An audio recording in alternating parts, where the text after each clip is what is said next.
Welcome to our broadcast tonight. Peruvian President Alberto Fujimori will be here.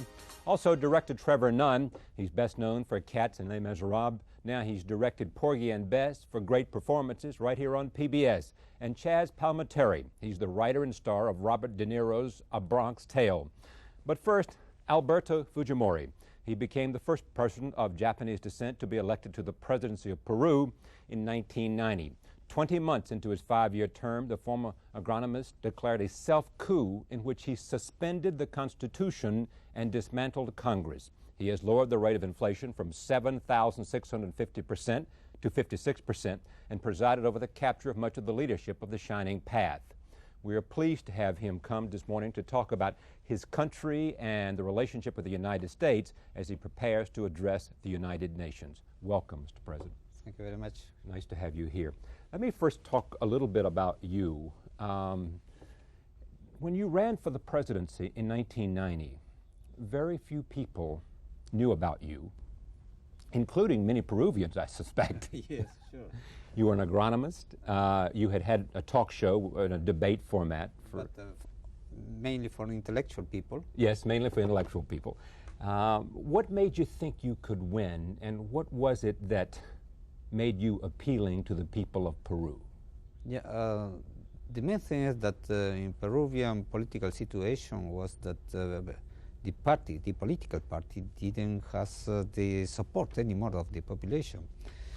And people were looking for somebody who may run the government with more efficiency. So I proposed to the people honesty, work, and technology, and this was understood very well. Even though you defeated a very popular novelist in the election. Because this novelist was linked to the political party, to the traditional political party. To one of the discredited political parties and some discredited political leaders. Yes, and I was alone. I was completely independent. You came on, in fact, as a non-politician. Yes, and people even now believe that I am not a politician. I myself, I don't believe I am. You're not a politician? Well, I am a pragmatic man, a professional that runs the government as better I could. Did you know or have in the back of your mind in 1990 that 2 years later you would believe that you would have to, in a sense, stage a coup against the Congress and suspend the Constitution? No, I didn't have this plan. I haven't had this in my mind. But after I ran the government for several months and looking at the terrorist group advancing after 13 years and the democratic Shining Path. Yes, Shining Path. No, and there were two groups.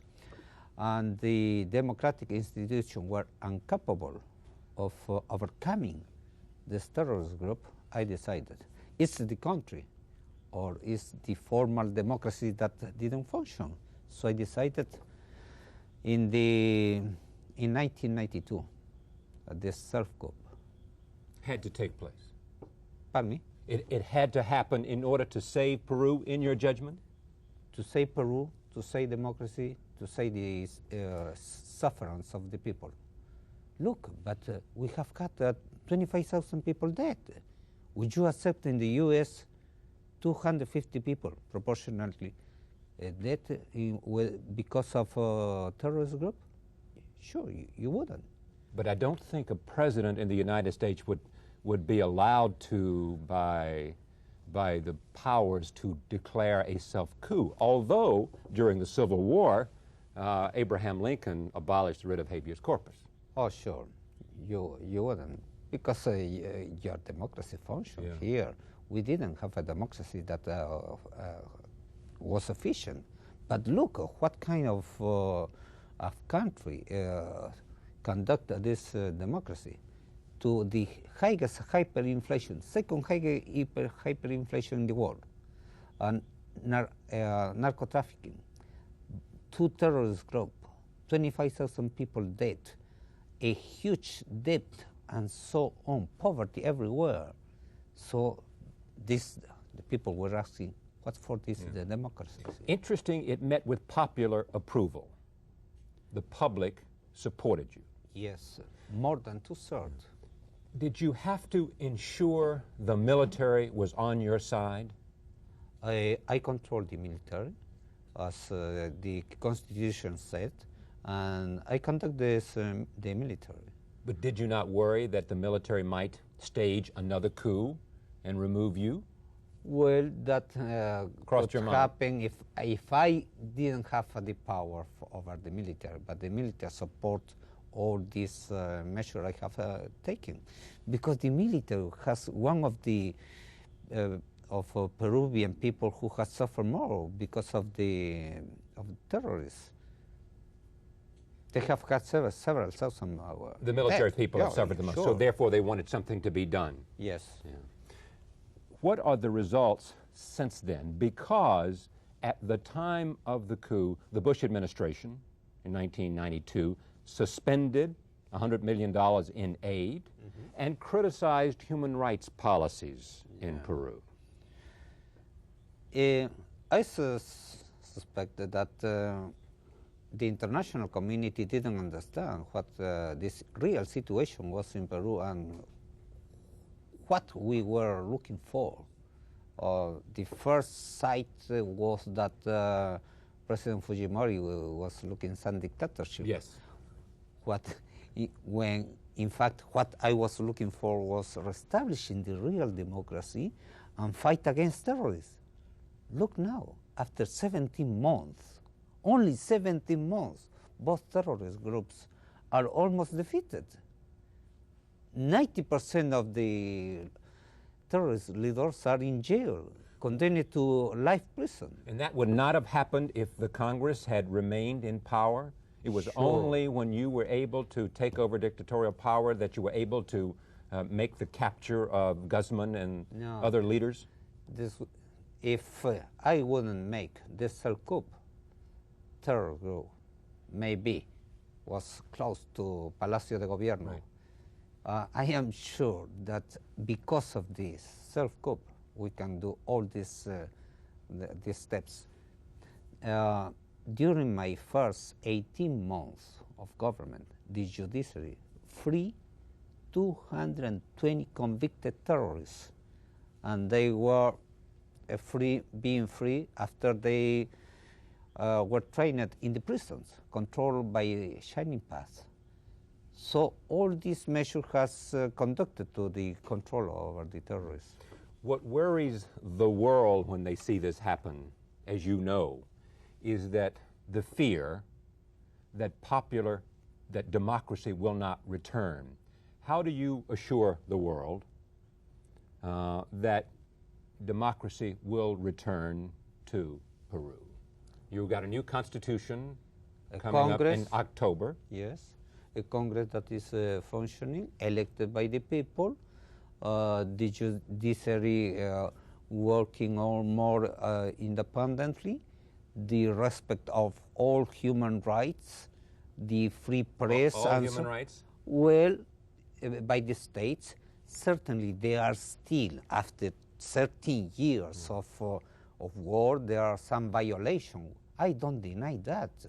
But now, Peru is a much better country. We are not the most dangerous country now, and the democracy is being reestablished. Do you view the vote on the Constitution in October as a plebiscite for you? Well, as a referendum on your leadership? Yes, it's a kind of a referendum. Are you because they are connected, because the Constitution the Constitution is being built with the reforms I made during my government. It also will allow you to disband the Congress if you so wish to? No, It no, allows but you to run rules, for another term, which Yeah. the present Constitution doesn't. It allows the president to close the Congress, Yes? as in some European government style, and also to run for re-election. That's true. You intend... But with the people support, of course. They'll vote yes on this. I mean, most Yes. people believe that they'll support the Constitution. Do you intend to run for re-election? I am not so sure for re-election. You don't want to be I am. ahead of Peru in the year 2000? It's 2 years ahead still, and I have not decided. Do you believe that Boris Yeltsin did the right thing? Because you had suggested before he did this that perhaps it might be in Russia's interest if he disbanded the parliament there, the Supreme Soviet. I think he did the right thing, the right measure. In my case, it was the same situation with a danger additional, with an additional danger that the terrorism. Right. So in some special cases, there's no way. We have to save the democracy. In order to save the democracy, we have to take some extra constitutional way. Here is what the people ask. What's the test as to when you have to do this? And what does it say about democracy as a form of government, that it is necessary to suspend democracy in order to protect it? It's the special situation in a given country. I would say that of the result of this kind of the democracy, if a democracy sends your country to poverty, Yes. to terrorism, to hyperinflation, to corruption, then what's for the democracy? You're saying democracy covers up certain vices in the country, corruption, inefficiency. When this democracy is deformed, then it lost its essence of democracy. We have to reestablish them. In the United States, where we have a long tradition of democracy, in 200 plus years, there is the notion that the Constitution and the Bill of Rights are the most important documents, and the rule of law and the values in those documents have maintained and provided us with the kind of tradition we have. It's the most precious thing we have. Yes. And to violate that would be to do great damage to the country. What would you say? You are right. Sure, for sure. We have to defend democracy, as we did too. But if in the States or in some other country, this constitution and this democracy make this kind of Peruvian results, then you have to take some special measure, as Mr. Yeltsin is doing now. You, of Japanese descent, how has that shaped you as a person and as a leader, your own heritage?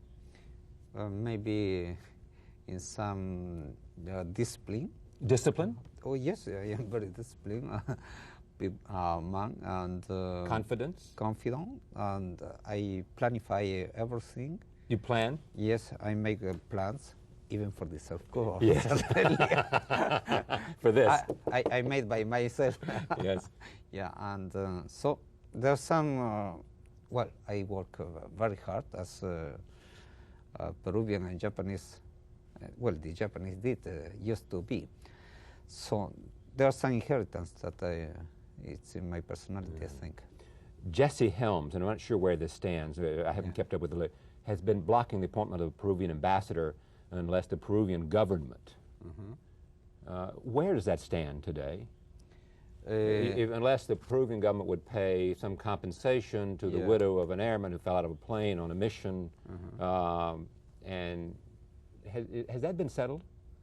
I expect that this being settled in the next weeks. In the next several weeks? Yes, because our position is very clear. You will not pay compensation to the widow of this airman? We are willing to reach an agreement because we are looking at this matter from the humanitarian point of view. From the humanitarian? Yes. What would you say to President Clinton in order to persuade his administration to provide more aid, in addition to the humanitarian aid, in addition to the anti-narcotics aid, for your government, to help with your own economy? I almost suggested yesterday we need strong support from the United States because Peru is in very difficult problem conditions, and we need the cooperation so that this open market democracy may work in Peru.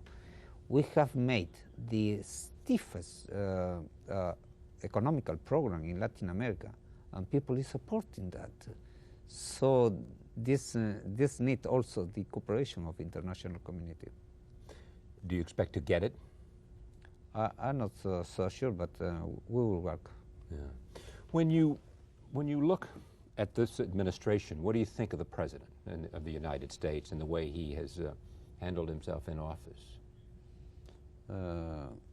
About what President Clinton and his policies and his foreign policy views and the role of the United States. Mm-hmm. Well, I have the impression that he wants to face the problems in a pragmatic view. Maybe in the Latin America policy, we need a better approach. Like what? In terms of how he approaches Latin America? Yes. Yeah. All of us, and I know you remember that there was the Alliance for Progress under the administration of President John F. Kennedy. We all in this country face economic limits, especially on foreign aid. Yeah. What's the argument to the American people that they should spend their revenues, their tax revenues, on foreign aid to help the government of Peru or to help the government of Russia? Yeah. How do you convince, what do you say to an American public that these dollars, when all the problems we have at home, are well spent?